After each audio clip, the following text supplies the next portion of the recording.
Welcome. Welcome. Hello, hello. Welcome to the Stream of Truth. I am Dr. Tassel Faith Shamebrook. And I am Sean Kelly. And today we are talking about stop wasting time now. Stop wasting time now. And I want to just preface this with both Sean and I don't buy into the idea that you can waste time. Really, everything is serving you in some way, but it felt like sort of the most accessible type of title of what we're talking about. We would have probably chosen to call it Stop Wasting Energy or something about directing your focus, probably. But yeah, we thought that stop wasting time. A lot of people are very tied into that concept, and it's a similar idea. It's close enough that we thought it would be best to call it this, just to make it more accessible. Yeah. So, but yeah, what we're going to talk about today is really just how to, I would say, hone your focus on what you really want to be doing and what is really serving your overall dreams and goals for your life. And maybe we could start by just sharing why this topic has come into us, why we're thinking about this. And so it's really interesting. It's January, right? It's January 5th. Okay, yeah. So we're 5 years into the new year, and I don't know about everybody else, but the first week of the new year, I'm really thinking about the year and what I want to do and maybe what I want to do differently and what really feels important to me. It's just the energy is there to really support that, right? It feels a lot like a new beginning, a new cycle, a new potential, even though there's really no difference between, New Year's and any other time, any other moment, right? But I think because the whole collective is kind of having this, this year I'm going to do this, improve in these ways. It has this air or energy of improvement and of planning and of, refocusing, dropping some bad habits, things like that. It's very common. So it's a really good time, I think, to talk about this topic. Yes. And for me personally, when I look into 2022, I really want to hone my focus. And for me, and I'd like to hear for you too, Sean, I'm really interested in creating a lot of courses, a lot of recorded courses to share, as well as putting out some books. So really being in creator mode. And I'm just noticing as I feel into that I need to create time to do this.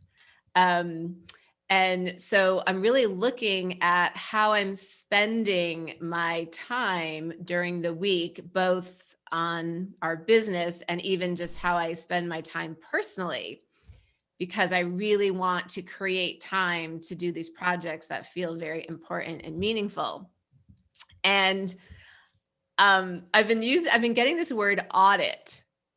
Yeah. And it's kind of like a really serious, heavy word, right? Oh, if you're audited, say by the IRS or something, it sounds awful. So maybe there's a better word, but that's the word that I've been getting. And so I feel like what I'm doing this week is an audit of my time, how I spend my time. Yeah. And looking at it like really without rose-colored glasses, just really looking at how I'm spending my time and why I'm doing certain things. And I can see a lot of, I would say, time leakages. Mm-hmm. Yeah, it can be pretty uncomfortable as well because, especially if we're really busy people and we do a lot of stuff that kind of we feel like is productive.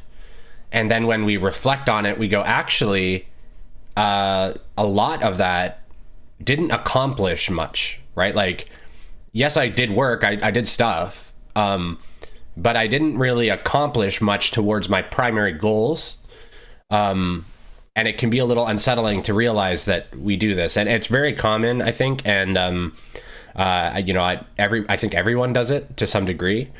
So yes, this is what I've really been noticing in myself, that I will be very busy, and I like being busy. I am a big doer. I enjoy doing and being busy, and I'm really noticing that some of the things I'm doing for my personal life and for my business are really a waste of time. Yeah, totally. And I think one of the biggest things that we can look at first to start out as a foundation is like, maybe we can get into some of the practices now. Yes. And just for the foundational practice, noticing that this truth is there, that a lot of us do this, and that primarily the driver for this type of behavior typically comes from impatience. That's typically what drives us to act. And so what ends up happening is we have this desire to do stuff to make our ideas come into fruition, or our desires to come in. But we don't necessarily know what the task is to do. And we don't necessarily know how we best want to allocate our energy. So what tends to happen is we have this desire to do, and then some ideas come in of stuff we can do. And we tend to then just go with the idea, right? We tend, instead of, because part of the reason is because we're feeling uncomfortable, because we want to be doing something, and we want to be doing something towards the goal. And we get these options that come in, and not all of the options really help. They just, they're sort of offers from ourselves to do stuff to help find comfort. If we were to like sit in that impatient, uncomfortable energy of not doing right away a little bit, and just take more of a, like, stand back a little bit, and then maybe even take a moment to list out some of the things that I might be able to do in this moment, and how will these things contribute to what my goals are. And first, of course, defining what your goals are. That's probably the most important part, but I guess we're kind of presuming what your goals are. But we could probably do another video just on setting goals and stuff. But that impatience forms this like need to act right away, and then we have these ideas come in and we start to act because it just feels better. It feels better to start doing something rather than, at least I'm doing something. And so we want to try and shift that mindset a bit to be like, no, I don't want to just do something. I want to do the thing, the right thing. And that sort of implies you can do the wrong thing, which we've talked about before, but really, you can't do the wrong thing, but you can use energy less effectively, right? Like, it's clear that some use of your energy is more effective in achieving certain goals, and other uses of your energy is less effective. It's important that you don't judge yourself for that, but when you notice it, you can just go, okay, and then take steps to correct, which is what we're sort of talking about today. Yes. Everything you've said, a screaming yes. I love that you brought up impatience. I think that I act from impatience so much because I feel so driven and so excited and want to move everything forward sort of as quickly as possible. And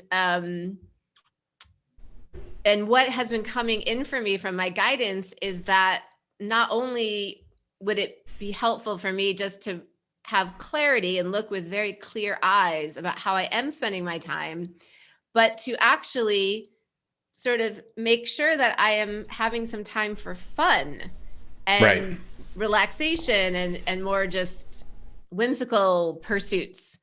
So what you said just all ties into that if I'm in this mindset of impatience, and it's really in a way a lack of faith that that my thinking mind just wants to take control of the situation and wants to rush forward just to do, so that I'm not sitting in that sometimes uncomfortable space of not knowing or waiting for the really inspired action to come in. Right. And as you said, we all have just a certain amount of energy per day to work with. So if I'm impatient and I'm forcing and I'm just sort of doing things to be busy that maybe aren't really that effective for my goal, I'm really kind of wasting my energy. And maybe that time would have been better spent doing something more fun, which would refill my energetic tank. Yeah. So it's all very nuanced. Yeah, I'd like to share. There's been lots of research into the idea of willpower and discipline as well. And willpower is what informs our discipline. You can imagine, like, just after a long day of work, how common it is for people that have a stressful job. They do a lot of work. Maybe they're on their way back to their kids. They're going to have a stressful evening as well, or lots of stuff going on. It's easy for them to sort of let go of discipline, maybe their diet, right? They'll go get fast food instead of doing something more healthy, because their tank of willpower is low, and they have all this other stuff they're going to have to apply this willpower for. And so the body or the mind as well unconsciously sort of manages a lot of this, helps to guide us to make sure we have enough willpower to get through the day. And so you'll find you tend to have enough energy to do what needs to be done in the day, right? It tends to always work out. And this is why, it's because behind the scenes, it's veiled a little bit, but our unconscious mind's very aware of what's going on, what's about to happen, and managing the energy. And so all of this to say is really just to say that there's this idea that you have a sort of tank of willpower, or of what could be called vital energy, to apply to your day. And this tank gets used in every single decision that you make, and every effort that you make to move away from some of your resistances and move towards something, or move through resistance. You have to use some of this energy to do that. So what you want to do is try to limit a lot of, like, you can limit decisions, for example. So a lot of people, like Steve Jobs, for example, would wear the exact same clothes every day, have the same meal every day. And so it depends on your personality and what helps you. But to remove a lot of decision making helps with willpower. Now, yes, you could say that's a more bland sort of existence to just wake up and wear the same thing, and so to each their own. I'm just trying to illustrate that we have a tank of gas, sort of, and each decision and each effort we take is sort of a withdrawal from that gas tank of willpower, and just to be very mindful of what we're doing with that energy. Oh my goodness. That was so helpful that you shared that. That really makes sense. And I'm just thinking for myself that, and I know a lot of other people experience this too, that late in the day, in the evening, as my willpower tank has been drained, is when I will tend to do more unconscious behaviors. Yeah, you tend to go a bit more autopilot. Yes, yeah. like overeating. Like I never like overeat really during the day, but when I'm really tired and my willpower is lower at the end of the day is when I would tend to overeat. And then another point that you brought up that is so fascinating to me is that making decisions requires quite a bit of vital energy. That is an energy taker every time you make a decision. Yep. And it's really interesting to be clear about that, because I do always find making decisions to be a bit difficult. It does seem to require a lot of focus. And this is something that ties into another point, in that I can see that I often will avoid doing the bigger, more important things that would actually say bring our business further along more quickly, because there are decisions to make. Yep. Or because there's money to be spent, investment to be spent. Those two, decisions and spending money without immediate return, I find require a lot of my energy. There's resistance there. Yep. And so what I'll tend to do is I'll just muck about in the easier non-decision tasks, non-investment tasks that maybe help a little bit, but not in the way these bigger tasks would really help. Yeah. And you can think of it like this way too. A lot of the reason we avoid particular tasks, like I'll use the example of our podcast. We want to transition the show into a podcast, take the 50 plus episode 53 or however many episodes and turn that into a podcast. And we haven't done it. And a lot of the reason is it's going to be a cost for us. B, it seems uncertain exactly how we have to do it. So we're not sure how to do it, right? Like we haven't done it before. So we don't know how to really do it. I'm sure we're going to figure it out and it's fine. But you use a lot of willpower when you're learning stuff. When you're moving into uncertainty and starting to do stuff for the first time. I was just going to say that. You're going to use a lot more willpower and discipline. And Tassel's often said to me, I just don't have the space for this right now. Like when we were learning editing or something. I can't remember what it was, but something technical. And you're like, I just don't have the space to learn this stuff right now. And I texted like a bunch of directions and she just looked at them and was like, ugh. And totally. And so, like, just bandwidth. I think I used the word bandwidth. I don't have the bandwidth for it right now. Same thing, right? Yeah. And so each thing we're doing, whether it's like, worrying a ton about what we're going to get our kids for dinner or make them for dinner or whatever it is, and going back and forth with them, running around, trying to figure it all out.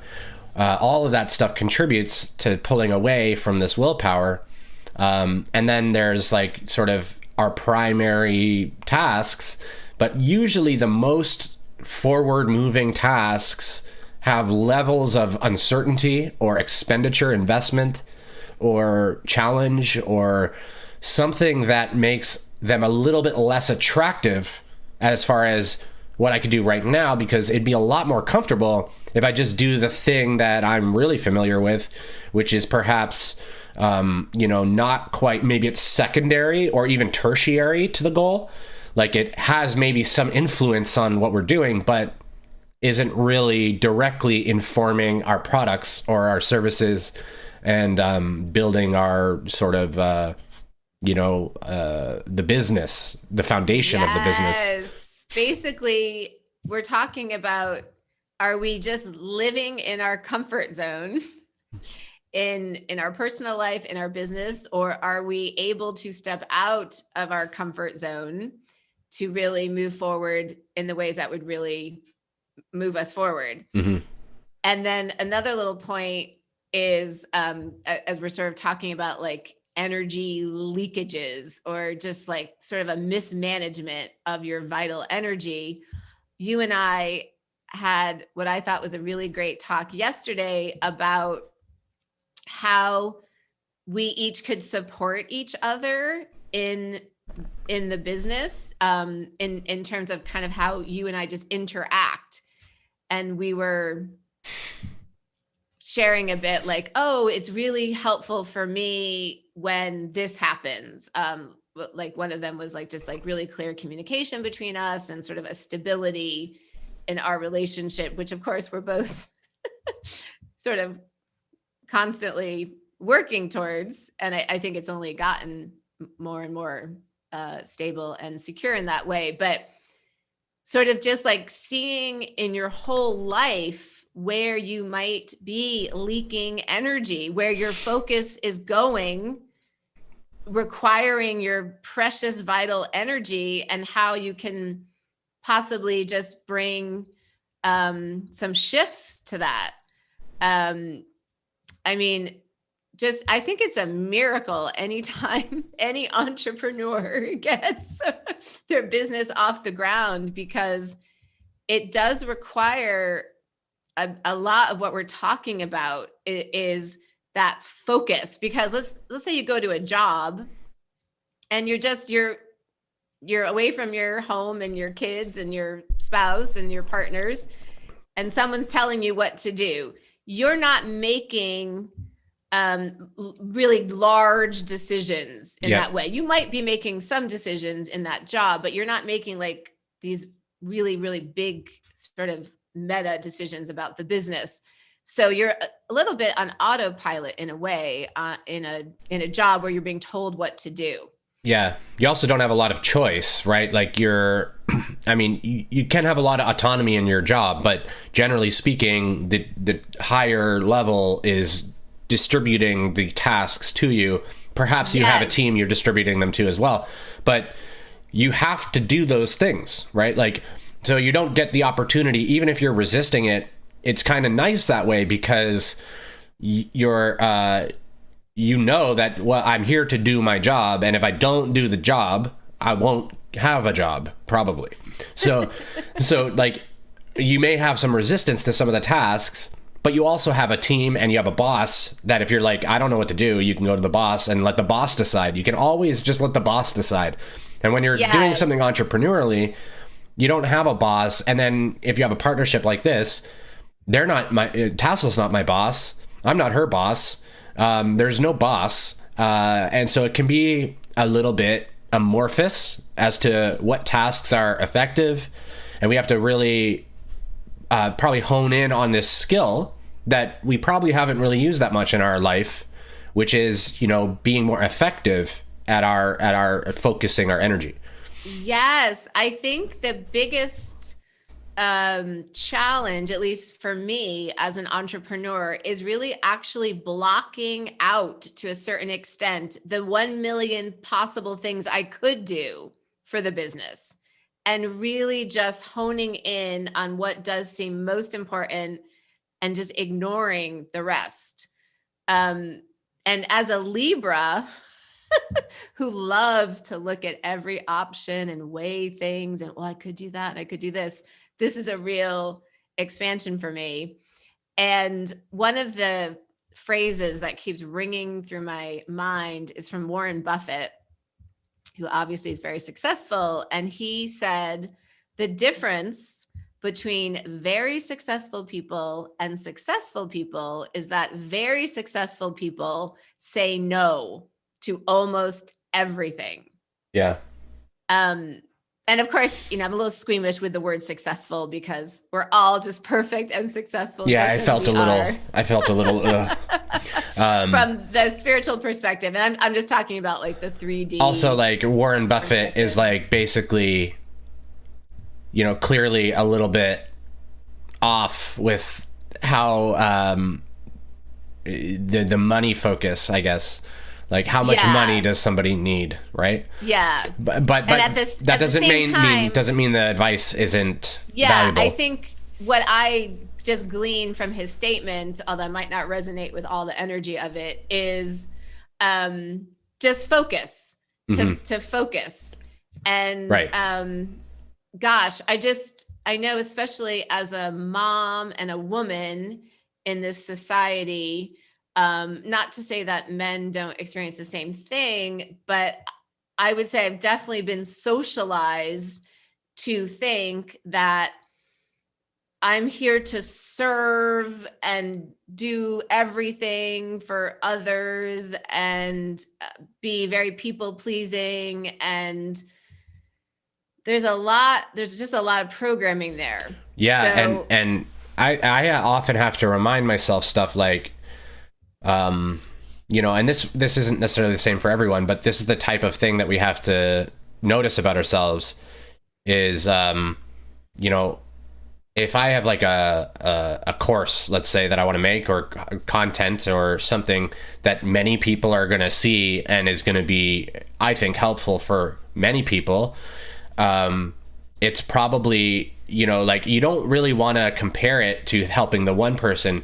service is meant to be seen as sort of equal, but you have to be able to recognize that if you just keep helping the individuals that are around you, or the individuals that come in, you're kind of limiting a little bit about, you know, how you're orienting your service. And so if you want to serve a bigger group, then you need to be focusing on serving the larger group as well, right? So yes. And so I had this somewhat awkward, uncomfortable conversation with my kids yesterday. Oh, I don't think you told me about this.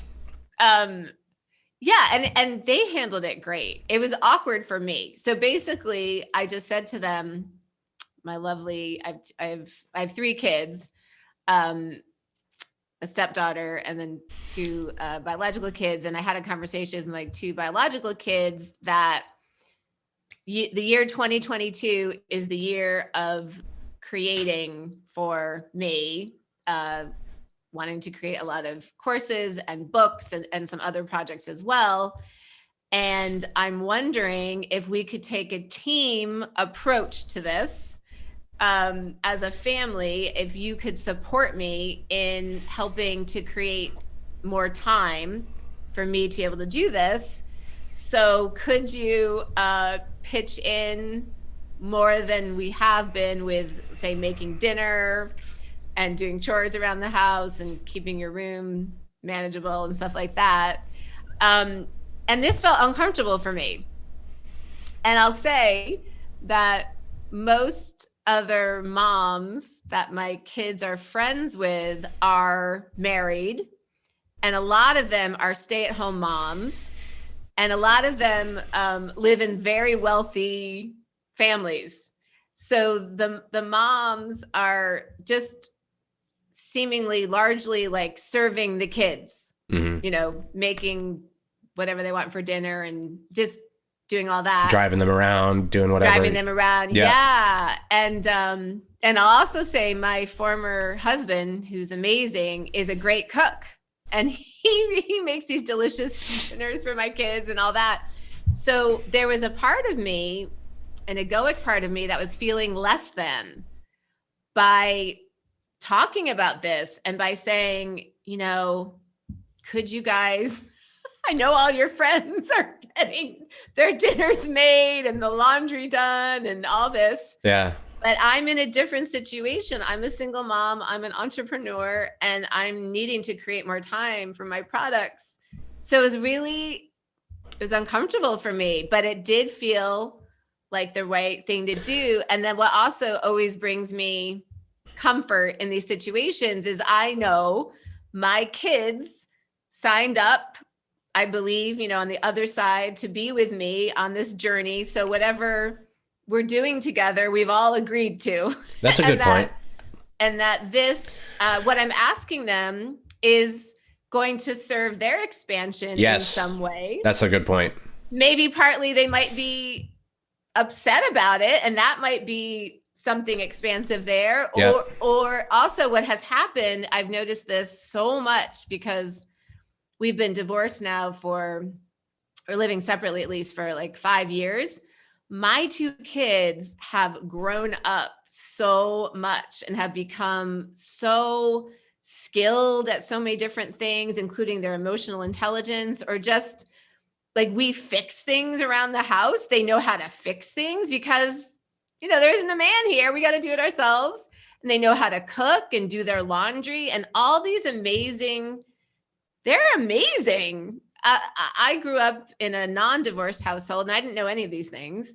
So anyway, I guess what I'm just saying is that when we look overall at the goals we might have and at our particular situations, like what shifts might be in order to serve that goal, and what possibly awkward, uncomfortable conversations might be the invitation. Yeah. And maybe we could get into sort of the basis of how we determine what those things are or where this is happening. And I think there are a few different questions that if we try to maintain, what we're trying to maintain really is a classic mindfulness. but we're trying to bring it to our work. But not just our work. You can expand this practice to every moment. It's very helpful for us. This is what it means to be sort of aware and conscious and present. Is really, that's all it is. That's all we're trying to cultivate here, a presence.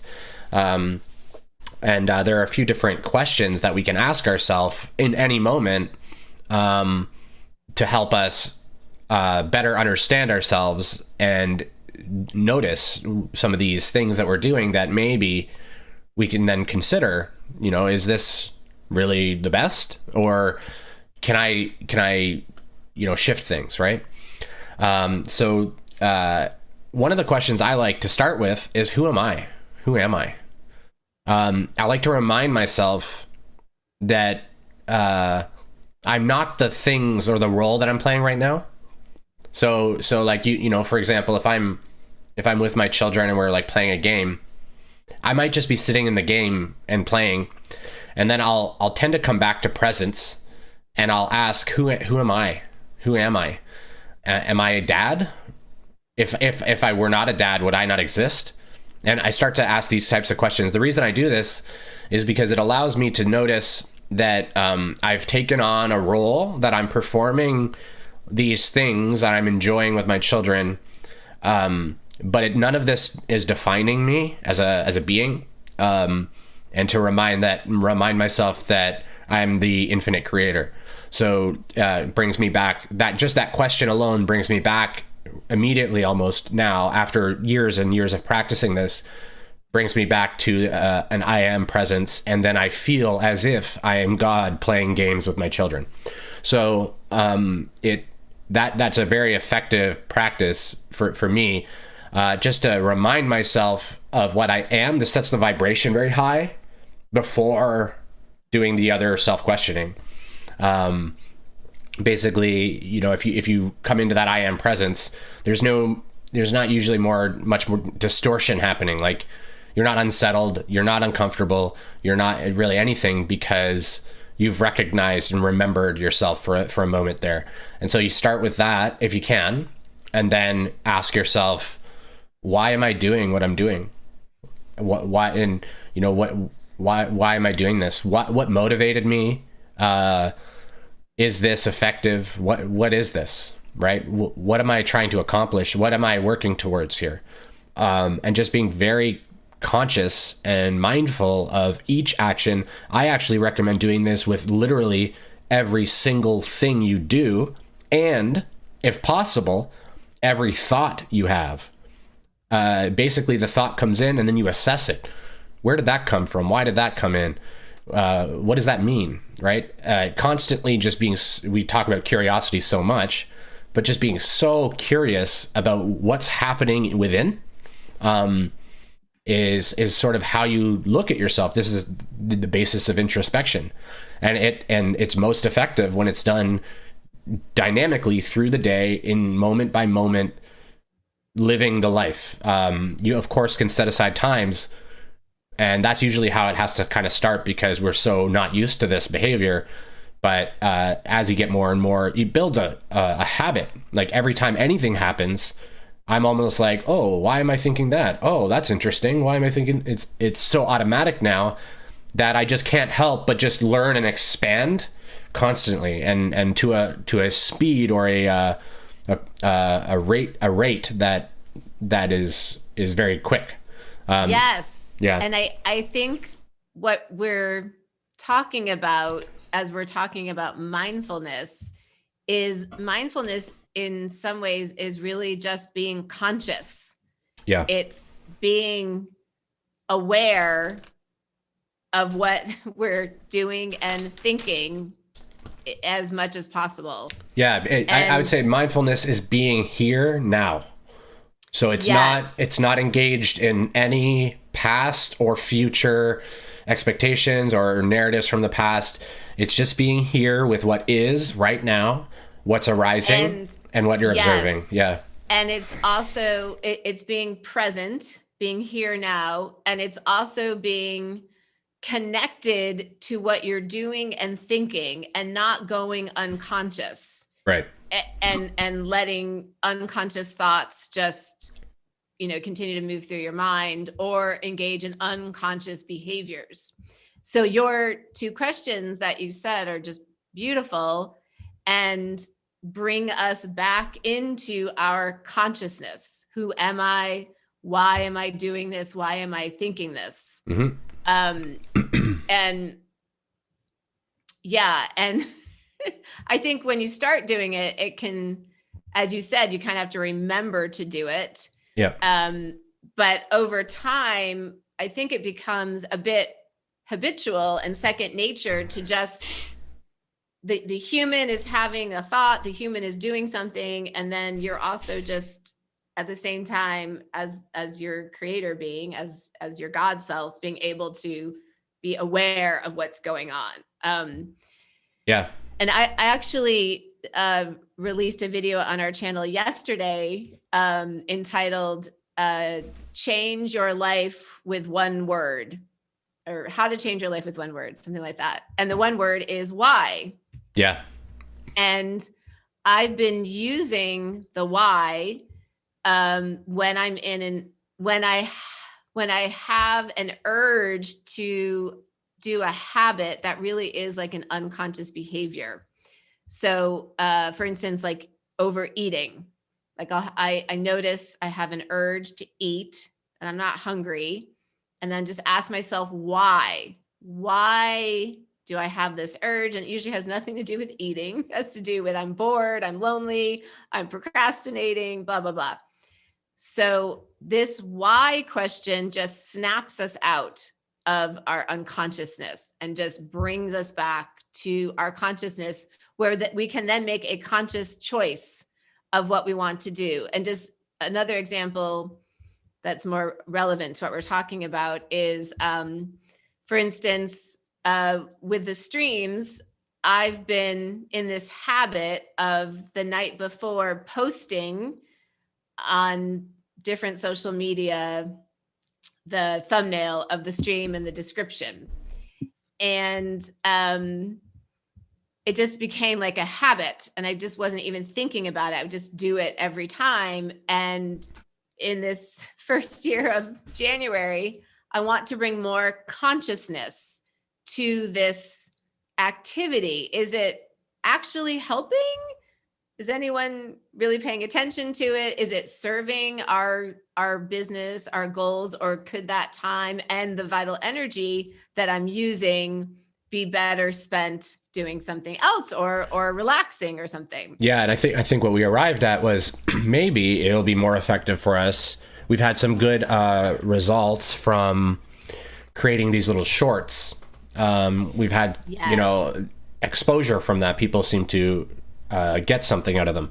So instead of maybe spending 20 minutes or something prior, the day before the stream, after the stream, we'll spend that 20 minutes perhaps on picking out a chunk of something that was what we think nice, or a good chunk of the stream, and then upload, like editing that and uploading that as a short, putting that on Instagram and Facebook, whatever. And in that way, we're advertising the stream. Yes, we didn't get people into that first stream, but what we did was they can still watch it. But what we did was we let them know the type of content that we're offering as well. It's more interesting. And it takes a similar amount of time. Once we've got through the editing sort of practices and like how to do it, it only takes 15 or 20 minutes to pull something out and clip it and throw it in. And this is a perfect example of the resistance and why we often tend to keep doing something habitual that maybe isn't the highest and best, because I can do the posting all by myself. It's really easy. It's super easy. But the clips, I don't yet know how to make the clips in the right way. You have done that in the past. So for this new activity to take place, either you would have to do it or I'd have to learn from you how to do it. And then there's also, for me, there's a decision to make. I have to decide what clip to use. Yep. And that does feel like I get stressed about that. I'm like, oh, but there's so many possibilities. So it's just interesting that that hasn't yet happened, I think, because of all those different resistances. Mm-hmm. So it's easier to just do the easy thing, but it's not really that helpful. So I just really like this idea of, maybe especially in January, it feels like this is a real January thing. I want to do it the whole year too, but just being really mindful, really conscious, really aware of what I'm doing and why I'm doing it and what might be better. And this is really good because cultivating this practice allows us to be much more dynamic with how we're approaching everything in the business or in our lives, whatever it is. Because instead of developing habits and then just playing out the habit, regardless of anything, we're more likely to notice things. Maybe things shift a little, and something that we used to do isn't working, and we have to change. This allows us the presence to notice these types of things. And the presence to then dynamically just change what we're going to do and how we're going to focus our time. So in each moment, we're kind of reassessing. So we're getting, not that efficiency is our only goal, but it is helpful to be, productive. It's helpful for us to be focused on what our goals are, if they are truly our goals. Otherwise, what are we doing? Yeah, and I kind of get this image of like a cheetah or a puma, that to be very agile in one's life and in one's business, to not be chained to our comfort zone, to our habits, but to just be able, I get the word pivot a lot from my guidance, to be able to pivot as is highest and best. And this is just, I think, a really interesting expansion to constantly be agile and pivoting and reassessing, and not to get too cozy in anything. Yep. And to move through the resistance when it does seem an invitation is being offered to do something differently. Yep. Yeah. That's the other thing. Questioning. We said question why about everything, but I wanted to highlight, if we feel like we don't want to do something, that's a really important one to look at. Like, totally. Why don't I want to do it? We can tend to be like, well, I don't want to do that. I wonder if there's something better. And we just sort of unconsciously, so quickly, in such a minuscule moment, just sort of turn away and look at the more comfortable options. And it's almost as if the uncomfortable option just fades away, right? And we look at these other options that are, some of them may be effective, right? They could be. But like for example, Tassel and I have talked about making this podcast for 50 episodes. So, and we still haven't done it. And it's a perfect example of both of us. And I'm technical. I understand the technology and all how it works. But it's still, for me, a little bit, I'm not sure what to do.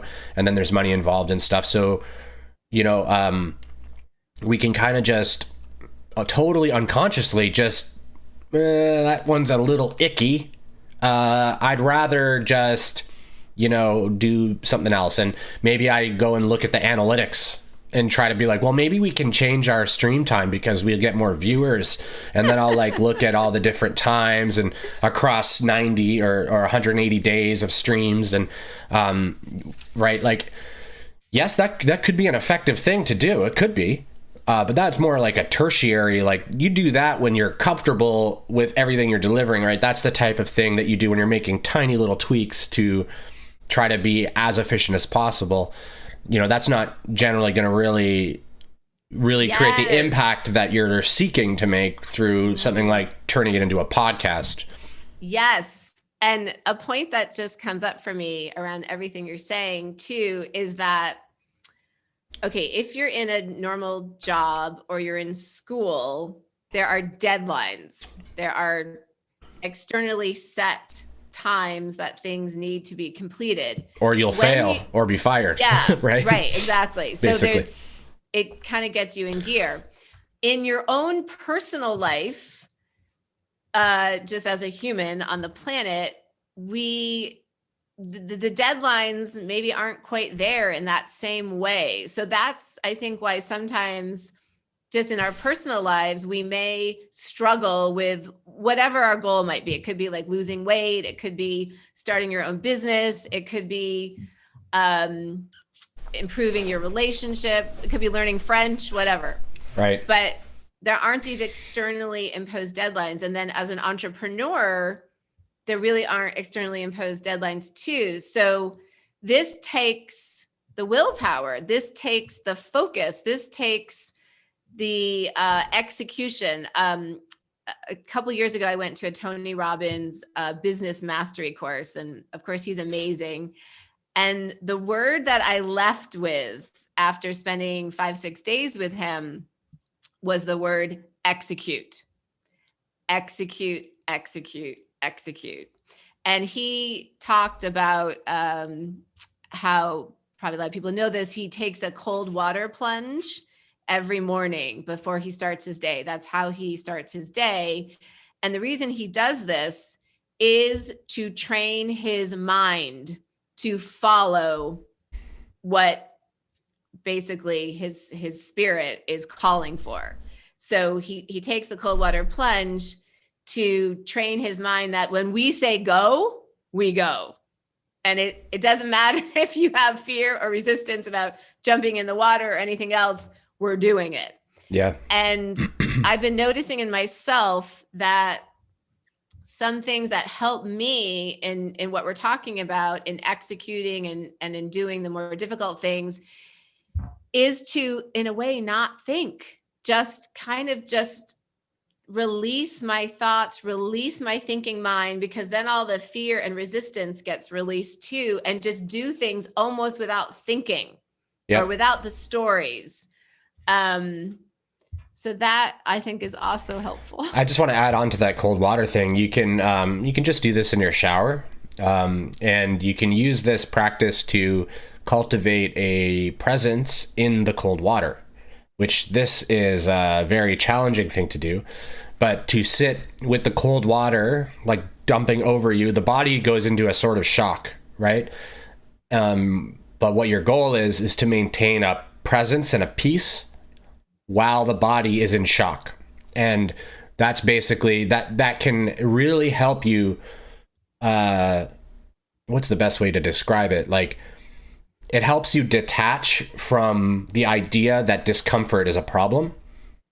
The body and the mind can be uncomfortable, and it's okay, and you're okay. It's fine.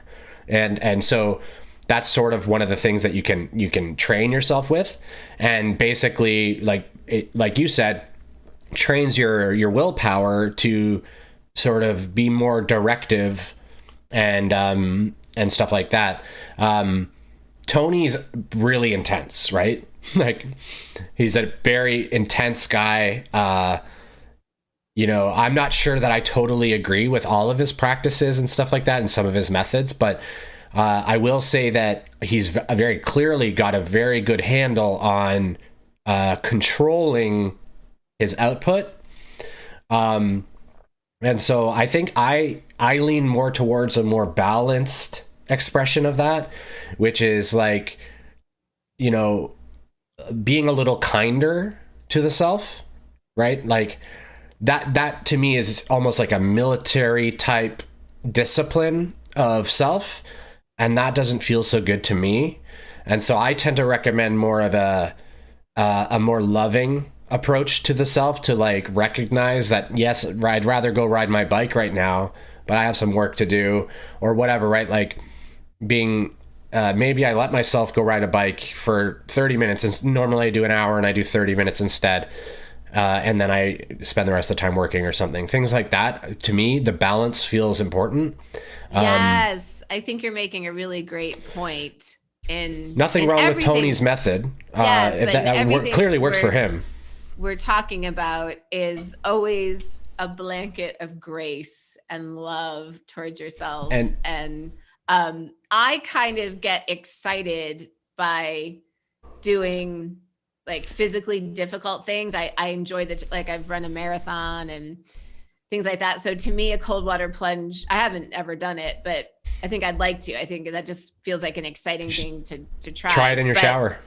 Right. But in all of these things, just whatever obviously feels aligned and comfortable for your particular energy and who you are. But I think to me, the biggest takeaway from this topic and the conversation we've had is really just being conscious and being mindful, and then making whatever decision you feel like making, but just sort of having the options to not just engage in unconscious habits and behaviors that might not be serving you and the goals you have. So that's all I really want to really land in for myself. It's just, I just want to be conscious. And I kind of think of it a lot like parenting. So we can often, we can feel our guidance, and we can feel that we have this goal and these like bigger plans, but we also feel our human desires to do things that don't really have a particular meaning or output. They're just things we want to do, right? It's kind of like when you have children who want to do things, they want to play, they want to stay up late or whatever it is. And we have to sometimes say, well, I know you want to do this, but we're going to have to go this way or do this other thing instead. Or I know you want to just eat a bag of candy for breakfast, but I'm actually going to make you some toast and some whatever, right? Instead of that. Because I want you to be healthy and I want you to be balanced and everything. We can have some candy after breakfast or whatever. When you're working with the human self is a lot like that, a lot like a child that wants a bunch of things and isn't necessarily so much thinking about the consequence or the opportunity cost of doing this thing means I'm not doing this other thing, right? Always. So we can be a little bit imbalanced. So as we come into self-love, I found we come into very self-love and gentleness with the self, we can be a little imbalanced and almost be like, whatever you want, self. You want to like do nothing and sit somewhere for 24 hours. That's fine.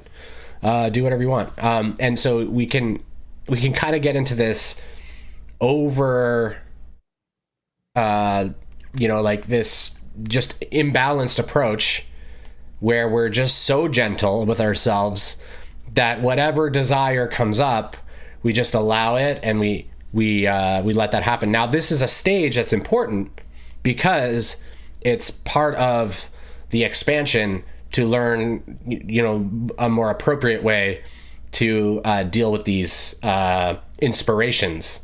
Yes, that come and up. I think there's the spectrum of that, and Totally. I come from the other end of the spectrum where I think part of my path is to learn to be more gentle with myself and to allow myself to relax and do things that are quote unquote not 3D productive. Yeah. So we're all sort of on a different spot. And you may do spectrum. what I did. For most of my life, I was much more like Tassel as far as very, just very planned, analytical. Here's all my tasks. If I didn't complete enough of my tasks, I would feel very pressured. I would feel like I didn't do enough, and I'd feel guilty, depending on what happened, stuff like that. Not that you necessarily do this now. I just mean that that's how I was. And so I went from that way, and then I said, this is really bad. No more. And I went all the other way to just whatever you want, bud. Do as you wish. Right. That felt a million times better. But now I'm noticing that I went a little too far to that the fluidity of just allowing myself, my human self, to choose so much. So now I'm learning how to come back a bit and find the right the right balance. And so you can swing even in the lifetime. You can go from one end to the other, and then you sort of wobble a bit and then find your alignment. And we do this in all areas. And this is just one of them. One of the sort of infinite areas of consciousness that we learn in. So. And just as we've been saying, being just aware of what you just talked about, where we might be on that particular spectrum, and how we're engaging in everything we do. And sometimes what we might feel is discomfort, like, oh boy, I'm feeling discomfort because I can see how I am maybe acting and I might want to shift it. So just being comfortable with the awareness sometimes of things that aren't quite highest and best for us, and maybe us not even knowing how to shift it or exactly where we're going to go from there. But just being okay in the not knowing, and in, oh, this maybe isn't highest and best, but just, to me, just being in our truth, in our presence, our awareness, our consciousness, and our truth, and surrendering. We might not know where to go from here, but I'm going to at least start with being conscious and in the truth of a situation, and to have faith that, along with spirit, you'll figure it out. Yeah, you touched on something that's really, really, really important to me, as far as what I found to be something that allowed me to have tons and tons and tons of peace. Most of our fear and like uncomfortable feelings comes from uncertainty, and really uncertainty can be viewed with two base perspectives. Either we view uncertainty with a bit of fear, or we view uncertainty as mystery, and curiosity informs, we're actually interested to see where this goes. And so we're literally choosing, when I'm uncomfortable because of uncertainty, I'm actually choosing in that moment to notice that I don't know what's happening, and what if this and what if that. And we're letting our sort of rational mind worry us, right? We don't have to do that. Now, it is a practice. It is a bit of a shift, but the uncertainty, that's what's exciting about life, right? Mystery. That's what pulls us to learn anything. It's without the uncertainty, we would never learn anything, right? It's uncertainty that draws us in to learn. Usually at first, uncertainty draws us in to learn so we can feel safe, but later it becomes uncertainty is just where we go, because that's where the interesting stuff happens. So if we can shift how we view uncertainty and instead see uncertainty as just new beautiful mysteries about ourselves, then we don't have this fear. And if we just keep doing that, eventually it just sort of becomes like this intrinsic, like interested curiosity around, oh, this is weird. I don't know what's happening here. I don't know how to do this. I don't know how to navigate this. Let's go. Right? Totally. Let's see what happens. Because at its base, fear about the future is really just uncertainty. And it doesn't have to play out as fear. As you're saying, it can play out as curiosity, as look at this adventure I'm on. That's the word I like to use all the time. I'm adventure. On an adventure. Yeah. I'm on an adventure. When you're reading a book, right? Just your life is like a book that you're reading. Yes. You don't know what's on the next page. You can guess and stuff. Yes. But the reason you enjoy the book is because you don't know. Cryon said in a channeling, and I think I said this already, but I just love it. He's like, if you knew, we might as well just all turn the lights on and go home. Right? Why are we even doing this? If you know what's going on and you know what's going to happen, then what's the point of doing any of this? There's no experience. Once you're aware, it's like playing poker. Ross says it's like playing poker. Well, you know the hand, your hand, you know the hand of the dealer, you know the hand of all the other people. There's nothing to play, right? Like you're going to play it perfectly. You're going to win every time, or you're going to fold and not lose your money. There's no skin in the game at all. Right. And when we're in, say, a relationship that isn't really working, or a job that isn't really feeling like our soul's desire, we may feel we have certainty, although that's an illusion as well. And we probably feel quite deadened. Yes. And when we break out of relationships that are really not serving us, or jobs that are really not serving us, we may feel uncertainty, but we feel alive and excited too. Yes. So I look at my life as, the first part of my life was very much like more an illusion of certainty and a real deadenedness in the marriage that wasn't working, and lots of other things. And then this newer part of my life that I'm in, there is a lot more uncertainty, but I am alive, and spirit is flowing through me, and I'm inspired, and I'm excited to be in my life, even though a lot of it is uncertain, but it's the uncertainty that gives it that mystery and the adventure and the fun. So yes, you just touched on something that's so critical to enlightenment. Certainty is not real. We are never certain about anything. Absolutely. It's all an illusion. So we are always in uncertainty. We're always in uncertainty. So we might as well pursue the things that our heart really desires, because it's all uncertain anyway. Impermanence is how life works. Yes. Everything is impermanent. Everything lives and dies on its own cycle. Whether it's a relationship or human, a life, or, a job, everything has its time, and then it's gone. This is the universe, and everything works this way. And so no matter how certain we feel about anything, that is just us thinking we know. We don't know anything. And when we can embrace our uncertainty, that's when we are living in truth, which is why we feel excited when we're doing that. It's why it's expansive. We are saying, no, I'm not afraid. I'm just going to enjoy this adventure. And so then that's when we're aligned with divinity and the expression of the universe or life. And I'm feels choosing good. faith. I'm choosing faith. I'm choosing love rather than the fear. I'll just say the quote. I have no idea where this came from. I don't know if anyone knows. I think it's kind of amorphous. It's been said all over the place, but fear is false evidence appearing real. Yes. There is no such thing as fear. We create the fear out of our uncertainty.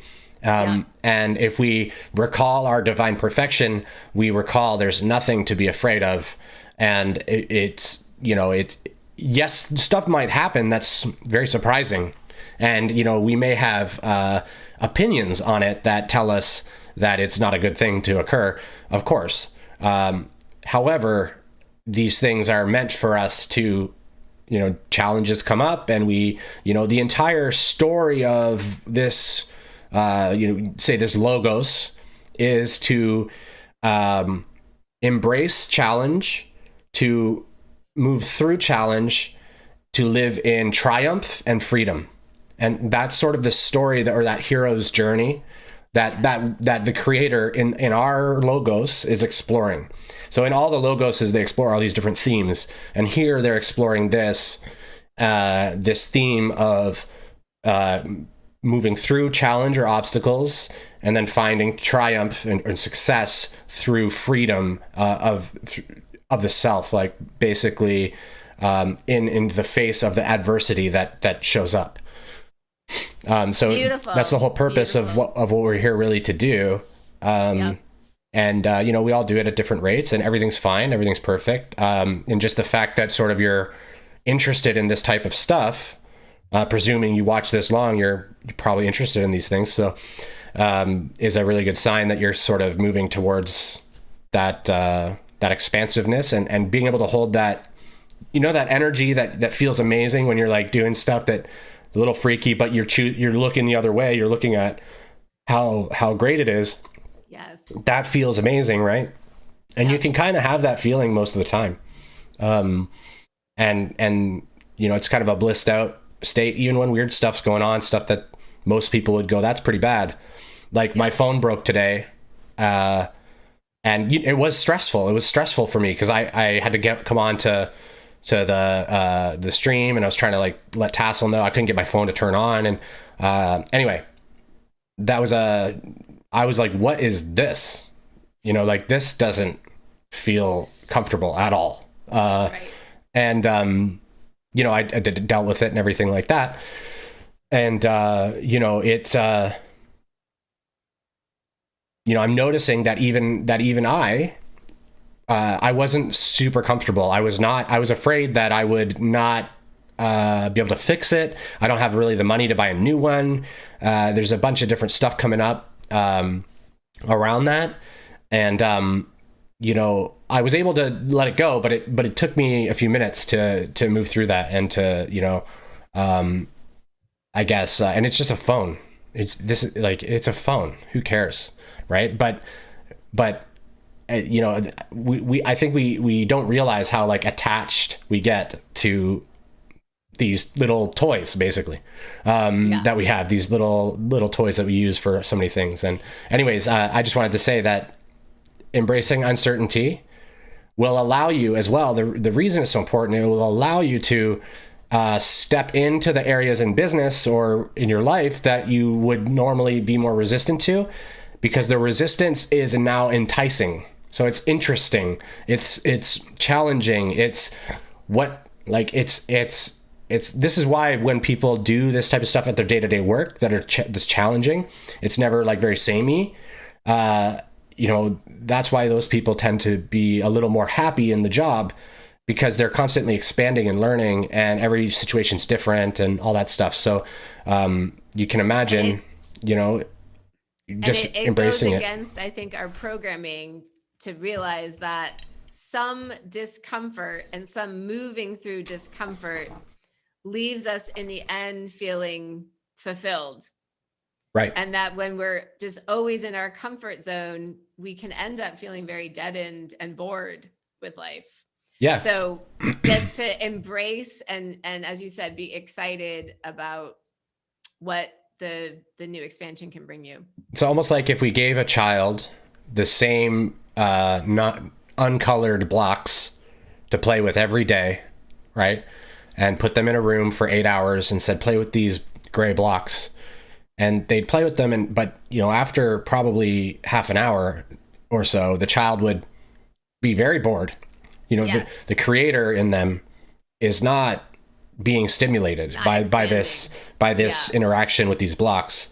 Yep. If we start to add all of these new fancy toys or different things, coloring books, all these different activities, and we just constantly refresh that every day, then the kid is going to be in a playground of mystery and wonder every single day, right? And if we can remember that really we are just children, we are just sort of spiritual children, and that's really what we crave is a playground every day. Yes. And if we can approach uncertainty as a playground. Yes. And it really is expansion that is so delicious, and where we really, I think, come into our real vital energy when we are expanding. That's when we really feel alive. Right. Yeah, exactly. Yeah. Yep. So maybe that's a good place to stop. Yeah. We've been a bit over an hour. So I hope you guys like that. I hope you found it helpful. Yes. And if you did, please consider subscribing to the channel. And we also have an amazing Patreon community, and there's more information about that in the description. Yep. And we'll be doing a course on the Namaste method, which we talked about last week, on Thursday? Tomorrow. Yes. Yep. Tomorrow night.